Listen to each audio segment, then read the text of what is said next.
So thank you, everybody, for giving us your time. We understand that that your time is precious, and so we're going to try to do this presentation really quickly. My name is Derek Doucette, and Jen Bibby's on the line, and we're really excited about this potential CIS DELF initiative. So DELF and the CIS.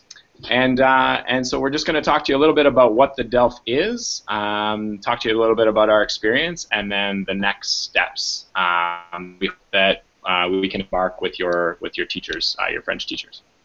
So a quick figure: 130 million people speak French worldwide as of 2015, which is kind of surprising considering the attitude that we sometimes get towards French learning. Can everybody hear me okay? Yeah. Wonderful. Okay, so the DELF.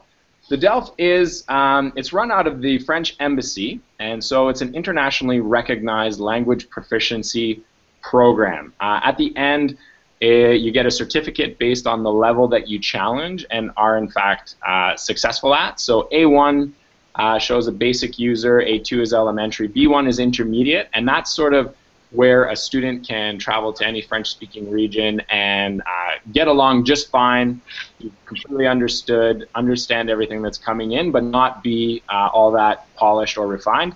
And B2, you know, they're still making some mistakes, but they're a lot more clear and concise in their communication. And actually, the B2 is what is required for a student to study at a French university without having to write the placement exam. So that's sort of the epitome of the French programs. For immersion and extended, we are trying to get them to the B2, and for the core program, we're trying to get them to the B1. The DELF is the assessment of the Common European Framework of Reference, which is the new French curriculum that came out, and so it's just the second phase of the CEFR. And so what we're trying to do is trying to build on what the ministry has given us with a new French curriculum, which we're really appreciative of.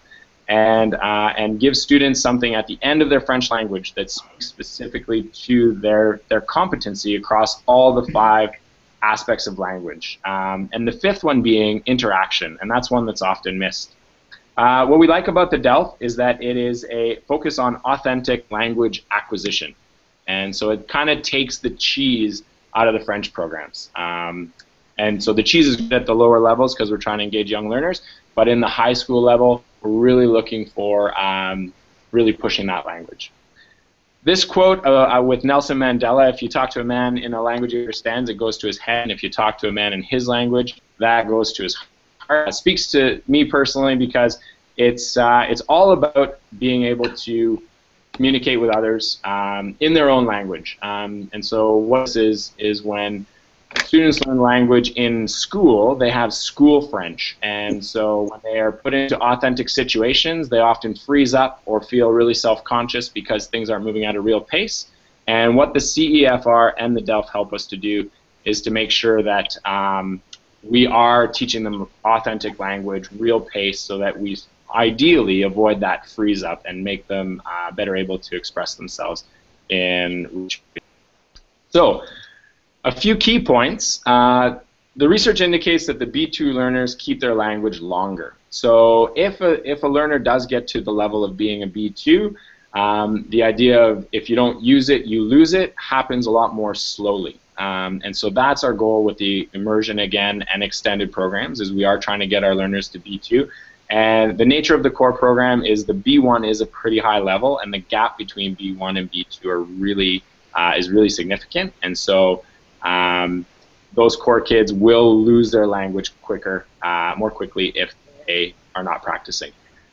This next stat, 30,000 people in Canada have attempted a level of the DELF, is really impressive because that number continues to rise as the DELF becomes more and more popular in Canada and around the world. And Jen's going to chime in with the next couple points. Yeah, so as French teachers, since the new curriculum was released in 2014, we've all been introduced to the CEFR, the Common European Framework of Reference. It's pretty well embedded in our new curriculum, and basically we're all now working to teach using the framework, and eventually the DELF as a measure of progress. this is something we're all really excited about because the DELF and the system of using the proficiency levels of the CEFR shows students exactly where they stand, how far they've come.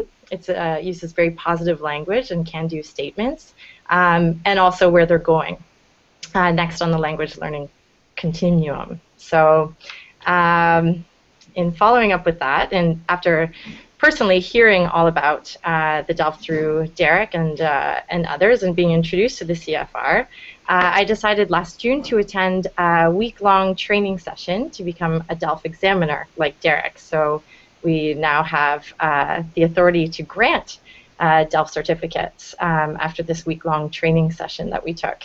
So I went to the examination training and really enjoyed meeting other colleagues, chatting about that end goal.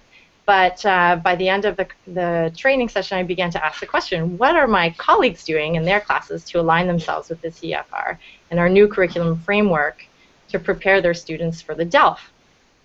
So basically, the next logical step was to reach out to the CIS community to see if we could assemble a group of like-minded individuals to learn more about the CEFR and DELF best practices and work together to bring these practices to life in our classrooms.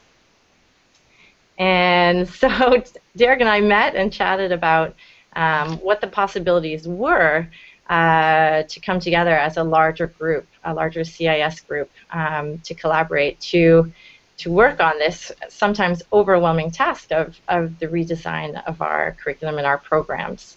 And looking around, we didn't really see very much out there that we were looking for in terms of perhaps bringing in an expert to tell us more about the DELF and the CEFR and having an opportunity to workshop ideas.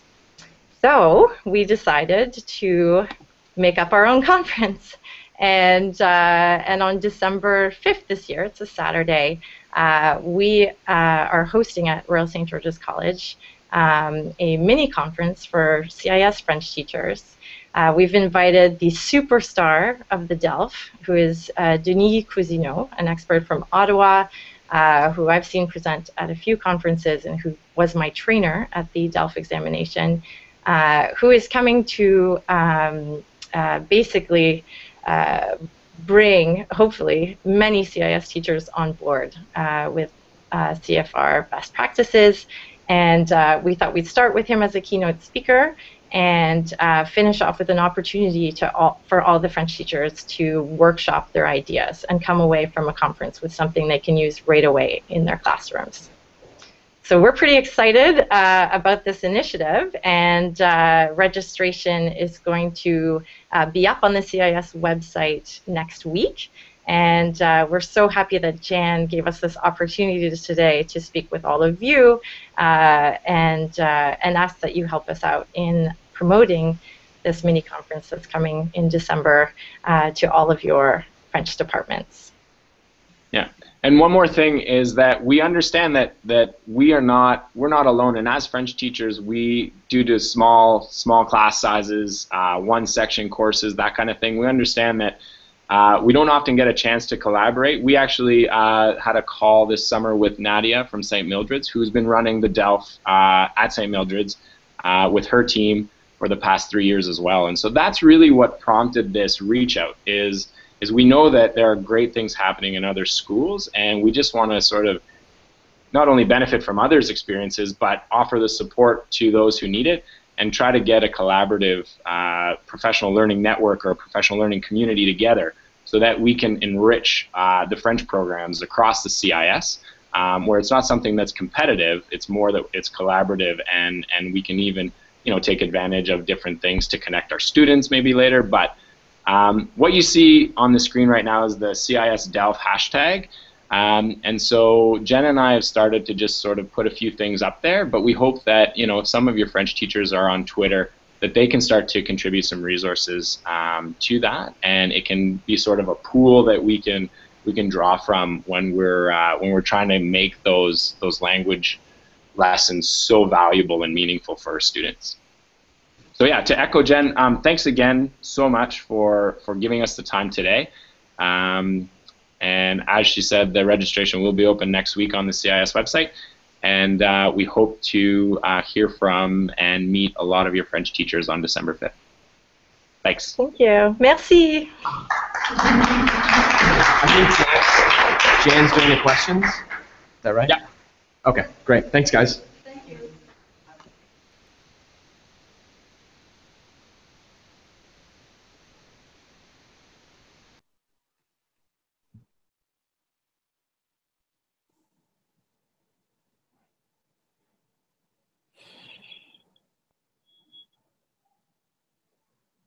Hey, Jen. Hi.